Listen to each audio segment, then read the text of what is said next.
ಕಾಂಗ್ರೆಸ್ ಚುನಾವಣೆಯನ್ನು ಎದುರಿಸೋದಕ್ಕೆ ಭಯ ಪಡ್ತಾ ಇದೆ. ಕಾಂಗ್ರೆಸ್ ಸರ್ಕಾರ ಚುನಾವಣೆಯನ್ನು ಎದುರಿಸೋದಕ್ಕೆ ಭಯ ಪಡ್ತಾ ಇದೆ ಅಂತ ಮೈಸೂರಿನಲ್ಲಿ ಬಿಜೆಪಿ ರಾಜ್ಯಾಧ್ಯಕ್ಷ ಬಿವೈ ವಿಜಯೇಂದ್ರ ಮಾತನಾಡಿದ್ದಾರೆ.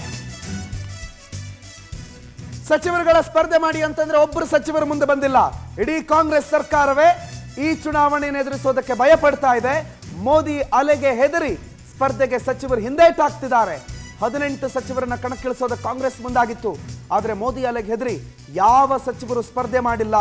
ಯಾಕೆ ಅಂದ್ರೆ ಅವ್ರಿಗೆಲ್ಲರಿಗೂ ಸೋಲುವ ಭೀತಿ ಕಾಡ್ತಾ ಇದೆ. ಹಾಗಾಗಿ ಅವರಲ್ಲಿ ಗೆಲ್ಲೋ ಕ್ಯಾಂಡಿಡೇಟ್ ಇಲ್ಲದೆ ಇರೋ ಕಾರಣಕ್ಕೆ ನಮ್ಮವರನ್ನ ಸೆಳಿತಿದಾರಷ್ಟೇ. ಅವರಿಗೆ ಭಯ, ಕಾಂಗ್ರೆಸ್ ಸರ್ಕಾರಕ್ಕೆ ಭಯ ಅಂತ ಬಿವೈ ವಿಜಯೇಂದ್ರ ಮೈಸೂರಿನಲ್ಲಿ ಮಾತನಾಡಿದ್ದಾರೆ.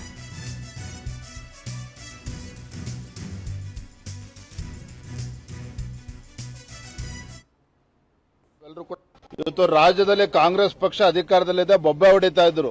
18-20 ಕ್ಷೇತ್ರದಲ್ಲಿ ಕಾಂಗ್ರೆಸ್ ಪಕ್ಷ ಗೆಲ್ತೇವೆ ಅಂತ ಹೇಳ್ತಾ ಇದ್ರು. ಆದ್ರೆ ನಿಮಗೆ ಗೊತ್ತಿರಲಿ, 15-20 ಜನ ಮಂತ್ರಿಗಳನ್ನ ಲೋಕಸಭಾ ಚುನಾವಣೆಗೆ ಇಳಿಸಬೇಕು ಅಂತೇಳಿ ಮಾನ್ಯ ಮುಖ್ಯಮಂತ್ರಿಗಳು, ಉಪಮುಖ್ಯಮಂತ್ರಿಗಳು ತೀರ್ಮಾನ ಮಾಡಿದ್ರು.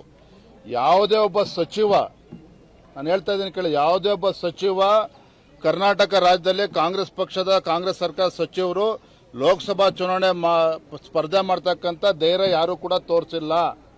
ಅದಕ್ಕೆ ಕಾರಣ ಸ್ಪಷ್ಟವಾಗಿದೆ. ನರೇಂದ್ರ ಮೋದಿಜಿಯವರ ಒಂದು ಅಲೆ, ಭಾರತೀಯ ಜನತಾ ಪಾರ್ಟಿ ಪರವಾಗಿರ್ತಕ್ಕಂಥ ಒಂದು ಅಲೆ.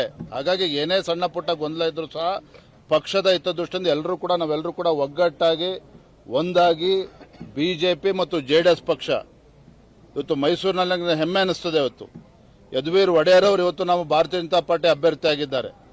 ಚಾಮರಾಜನಗರ ಲೋಕಸಭಾ